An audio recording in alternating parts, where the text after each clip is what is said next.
Patrick's Day weekend is just around the corner with thousands of people flocking to our area for the holiday festivities. Local businesses are gearing up for the large crowds. Western Mass News reporter Olivia Hickey joins us in studio after checking in with a local bar prepping for their annual celebrations. Olivia?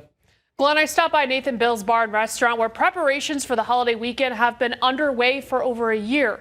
Owner John Sullivan tells me the goal is to outdo themselves year after year. The annual Holyoke St. Patrick's Parade, stepping off on Sunday, welcomes tens of thousands of folks into Western Mass. Folks will surely make their way to Nathan Bill's Bar and Restaurant in Springfield, where the St. Patrick's Day party starts Thursday this year. We're just excited to celebrate our Irish heritage and have a great St. Patrick's Day weekend. Hosting a celebration that draws in thousands isn't simple. Owner John Sullivan says it takes a year to coordinate the entire weekend. From scheduling bands, musicians, to staffing, inventory, scheduling. There's a lot of work that goes into the behind the scenes in order to make something run so smooth and successful. The celebrations aren't only longer this year, but expanded to Sullivan's two other restaurants, the Boulevard Tavern in Springfield and East Village Tavern in East Longmeadow. Each space is slated to hold unique celebrations. Different Irish bands, different musicians, bagpipers, the Mummers Parade. With coolers stocked with hundreds of spirits and supplies sitting in the parking lot, Sullivan says he's not worried because his staff and family will have each other's backs. We couldn't do it without